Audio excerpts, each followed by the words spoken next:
जय हिंद साथियों। आज का हमारा टॉपिक होने वाला है नेशनल इनकम, ठीक है, अर्थात राष्ट्रीय आय। देखिए, नेशनल इनकम होती क्या है। जो हमारी नेशनल इनकम होती है ये होती है देश के नागरिकों की आय, ठीक है। मतलब राष्ट्रीय आय क्या होती है, ये होती है देश के नागरिकों की आय, ठीक है। अब हम बात कर लेते हैं इकोनॉमिक्स ग्रोथ और एक होता है इकोनॉमिक डेवलपमेंट, ठीक है। यानी एक होता है आर्थिक समृद्धि और एक होता है आर्थिक विकास। आर्थिक समृद्धि होता क्या है, देखिए इसमें जो होता है जीडीपी और पीसीआई में होने वाली वृद्धि को दर्शाता है। जो हमारा आर्थिक समृद्धि होता है ये जीडीपी और पीसीआई में होने वाली वृद्धि को दर्शाता है। अच्छा, अब जीडीपी होती क्या है।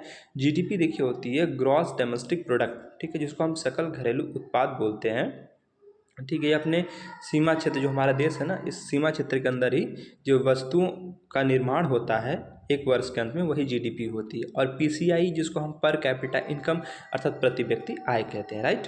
तो इकोनॉमिक ग्रोथ क्या होता है, आर्थिक समृद्धि क्या है कि जीडीपी और पीसीआई में जो होने वाली वृद्धि है उसको ये दर्शाता है।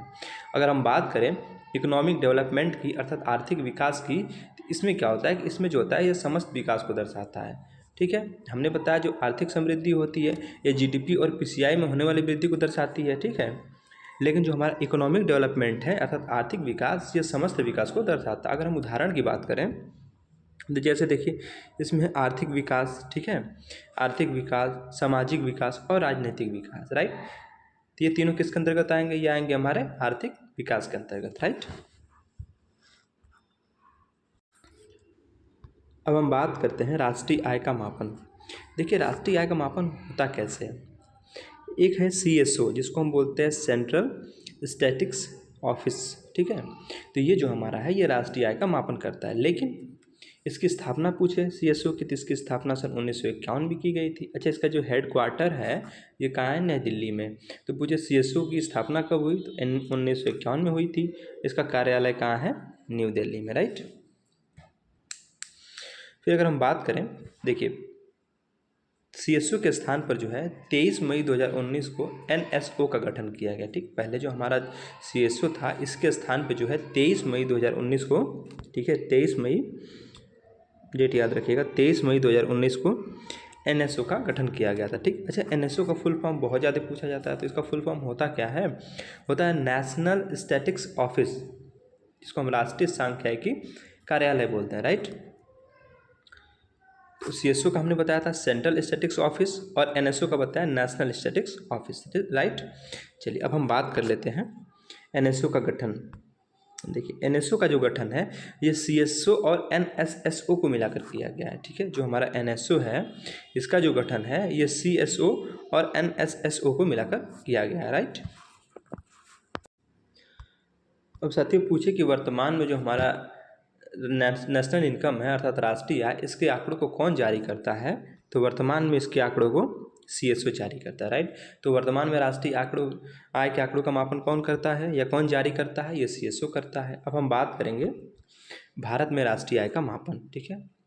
देखिए भारत में राष्ट्रीय आय का मापन कैसे होता है। अगर हम बात करें जो पहली बार भारत में राष्ट्रीय आय का जो मापन हुआ था, ठीक है, मतलब जो सर्वप्रथम अर्थात पहली बार जब भारत में राष्ट्रीय आय का मापन हुआ तो उस समय दादा भाई नौरोजी ने, जो कि सन 1800, ठीक है, 1867-68 में किए थे, ठीक। इन्होंने क्या किया था, इन्होंने भी पीसीआई पे किया था। कैसे किया था ये जानते हैं। 1967-68 में दादा भाई नौरोजी ने क्या किया, सबसे पहले भारत में राष्ट्रीय आय का मापन किया। अच्छा, इनकी बुक बहुत ज़्यादा पूछी जाती है। इनकी बुक जो थी, इनकी बुक थी the poverty and un British rule in India, ठीक है। तो पूछे the poverty and un British rule in India पुस्तक किसकी है, तो दादा भाई नौरोजी की है, राइट। और भारत में सबसे पहले राष्ट्रीय आय का मापन किसने किया था, तो दादा भाई नौरोजी ने किया था सन 1867 और 68 में, राइट। देखिए जो हमारे दादा भाई नौरोजी जी थे, इन्होंने हमने बताया आपको 1867 और 68 में क्या किया, पीसीआई के आधार पर, प्रति व्यक्ति आय के आधार पर राष्ट्रीय आय का मापन किया था। तो उस समय पीसीआई यानी पर व्यक्ति की इनकम थी कितनी, तो इन्होंने औसतन जो है इनकम 20 रुपया बताई थी, राइट। अब हम बात करते हैं वैज्ञानिक विधि से। देखिए अब तो दादा भाई नौरोजी ने सर्वप्रथम किया था, ठीक, लेकिन वैज्ञानिक विधि से जो पहली बार राष्ट्रीय आय का मापन हुआ था ये किए थे VKRV राव ने किए थे, राइट। ये कब किए थे, ये किए थे 1931-32 में, ठीक है। तो पूछे वैज्ञानिक विधि से सर्वप्रथम राष्ट्रीय आय का मापन किसने किया? तो VK राव ने किया था।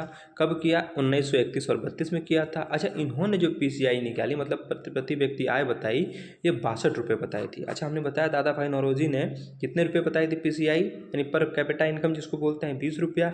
लेकिन VK राव जो थे, इन्होंने जो प्रति व्यक्ति आय बताई, ये बताई 62 रुपया प्रति व्यक्ति, राइट। मतलब एक व्यक्ति जो 62 रुपया कमाता है उसकी राष्ट्रीय आय हो जाएगी, राइट। अब हम बात करते हैं 1949 में। देखिए 1949 में राष्ट्रीय आय समिति की स्थापना हुई।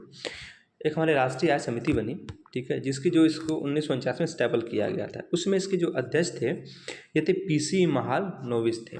पूछता है कि जब राष्ट्रीय आय समिति की स्थापना हुई उस समय अध्यक्ष कौन थे? तो उस समय अध्यक्ष हमारे PC महालनोबिस जी थे, राइट। अच्छा, हुई कब थी? हमने आपको बताया जो इसकी स्थापना है सन 1949 को हुई थी, राइट। अब हम बात कर लेंगे फाइनेंशियल ईयर अर्थात वित्तीय वर्ष की, राइट। देखिए अब हम बात करते हैं फाइनेंशियल ईयर की, वित्तीय वर्ष। अच्छा, होता क्या है? देखिए हम जानते हैं कि जो हमारा वर्ष होता है वो 12 महीने का होता है, ठीक है। तो फाइनेंशियल ईयर भी क्या है? 12 महीने का होता है। लेकिन अगर पूछे जो भारत का जो वित्तीय वर्ष है अर्थात फाइनेंशियल ईयर है, ये कब से कब तक है? ठीक है, तो ये हमारा 1 जुलाई से लेके 31 मार्च तक है, ठीक है। तो भारत का वित्तीय वर्ष कब से कब तक है? 1 अप्रैल से लेके 31 मार्च तक है, राइट। अब हम बात करेंगे राष्ट्रीय आय को मापने की विधियाँ, ठीक है। जो हमारी नेशनल इनकम है इसको मापने की कौन कौन सी विधि होती है? देखिए जो राष्ट्रीय आय को मापने की विधियाँ हैं ये 3 विधियाँ हैं। पूछता है कि राष्ट्रीय आय को मापने की कितनी विधियाँ हैं? तो राष्ट्रीय आय को मापने की 3 विधियाँ हैं। जिसमें हमारी पहली विधि है आय विधि, ठीक है, जिसको हम इनकम मेथड बोलते हैं। दूसरा व्यय विधि, जिसको हम एक्सपेंडिचर मेथड बोलते हैं। और तीसरा है उत्पादन विधि, जिसको हम प्रोडक्शन मेथड बोलते हैं, राइट। तो राष्ट्रीय आय को मापने की कितनी विधियाँ हैं? 3 विधियाँ हैं। पहली आय विधि, दूसरी व्यय विधि और तीसरी उत्पादन विधि, राइट। देखिए अगर हम बात करें घरेलू उत्पाद की, घरेलू उत्पाद होता क्या है, ठीक है। देखिए जो घरेलू उत्पाद होता है जिसको हम डोमेस्टिक प्रोडक्ट बोलते हैं, इसमें क्या होता है? उत्पादन जो होता है देश की सीमाओं के भीतर होता है, ठीक है। मतलब जो हमारा घरेलू उत्पाद होगा इसमें जो हमारा प्रोडक्शन होगा वो हमारे ही देश के सीमा के भीतर होगा, ठीक। लेकिन वह उत्पादन चाहे तो देसी हो, ठीक, कोई देसी कंपनी करे या कोई विदेशी कंपनी करे, सब घरेलू उत्पाद के अंदर ही आता है। तो घरेलू उत्पाद क्या होता है? हमने बताया इसमें जो उत्पादन होता है हमारे देश के या हमारे अपने देश के भीतर होता है। और उसमें उत्पादन कौन करेगा? या तो कोई देसी कंपनी करे या कोई विदेशी कंपनी करे, ठीक। चलिए अब हम बात करते हैं राष्ट्रीय उत्पाद की। अब तो हमने देखा पहला हमारा था घरेलू उत्पाद, ठीक। अब दूसरा हमारा है राष्ट्रीय उत्पाद, जिसको हम बोलते हैं नेशनल प्रोडक्ट, ठीक है। नेशनल प्रोडक्ट होता क्या है? इसमें देश के नागरिकों द्वारा किया गया उत्पादन देखा जाता है, चाहे वो उत्पादन देश के अंदर हो या देश के बाहर, विदेश में हो। समझिए इस चीज़ को। देखिए हमने बताया घरेलू उत्पाद, इसमें हमने बताया ना कि देश के सीमा के अंदर होता है, चाहे वो कोई देसी कंपनी करे या देश की कंपनी करे या कोई फॉरेन या विदेशी कोई कंपनी करे, राइट। लेकिन जो राष्ट्रीय आय होता है ना, ठीक, इसमें क्या होता है? इसमें जो होता है जो उत्पादन ये देश के अंदर भी हो सकता है और देश के बाहर भी होगा। जैसे इसमें देश के नागरिकों द्वारा ही उत्पादन किया जाएगा, मतलब चाहे वो उत्पादन देश के अंदर हो या देश के बाहर हो, लेकिन अगर देश के नागरिकों द्वारा किया जा रहा है ना तो राष्ट्रीय उत्पाद है हमारा। कैसे? अच्छे समझते हैं। इसमें क्या होता है? देश के नागरिकों द्वारा ये उत्पादन किया जाता है, चाहे वो उत्पादन देश के अंदर हो या देश के बाहर विदेश में। जैसे मान लीजिए कोई इंडियन है, ठीक है, कोई भारत के रहने वाले नागरिक हैं, वो जाके अपने अमेरिका में या फिर ब्रिटेन या कहीं भी अपनी एक फैक्ट्री बना लिए, फिर वहाँ उत्पादन कर रहे हैं, तो हमारा क्या उनका जो प्रोडक्शन होगा वो हमारे राष्ट्रीय आय में शामिल किया जाएगा, ठीक है। क्योंकि वो तो देखिए हमारे देश से बाहर हैं, हमारे देश से बाहर उनका उत्पादन कर रहे हैं उस चीज़ों का, लेकिन जो राष्ट्रीय आय है उसमें उसको शामिल किया जाएगा, राइट, सॉरी राष्ट्रीय उत्पाद में। देखिए एक होता है हमारा पॉइंट जीडीपी। जीडीपी होती क्या चीज़ है? देखिए जो जीडीपी होती है ना, इसे हम बोलते हैं ग्रॉस डोमेस्टिक प्रोडक्ट। ग्रॉस का मतलब होता है सकल, डोमेस्टिक का मतलब होता है घरेलू, और प्रोडक्ट मतलब उत्पाद होता है ना, तो सकल घरेलू उत्पाद बोलते हैं, ठीक है। अगर हम बात करें जीडीपी होती क्या चीज़ है, तो कह रहा है देश की सीमा के अंदर, ठीक, अपने देश की सीमा के अंदर एक वर्ष के दौरान उत्पादित होने वाली अंतिम वस्तु या सेवा का जो मौद्रिक मूल्य होता है उसे हम सकल घरेलू उत्पाद कहते हैं। जैसे ये समझिए अपने देश के अंदर, ठीक है, एक वर्ष में, ठीक है, वर्ष के अंत में जितनी भी हमारी वस्तुएं बनती हैं, ठीक, वो जीडीपी कहलाती है। जैसे देश की सीमा के अंदर, ठीक, एक वर्ष के दौरान, मतलब इसमें क्या होगा, समय हमारा एक वर्ष का होगा, ठीक है, उत्पादित होने वाली अंतिम वस्तु या सेवा का जो मौद्रिक मूल्य होगा उसे ही हम जीडीपी कहते हैं, सकल घरेलू उत्पाद कहते हैं। ठीक, अब देखिए जीडीपी का एक फॉर्मूला भी होता है। जीडीपी का जो फॉर्मूला होता है वो होता है पी गुणे क्यू। जीडीपी बराबर पी गुणे क्यू। पी क्या है? P for price and Q for quality. तो जीडीपी बराबर पी गुणे क्यू, अर्थात प्राइस और क्वालिटी का अगर हम मल्टीप्लिकेशन करते हैं तो हमारी जीडीपी होती है, राइट।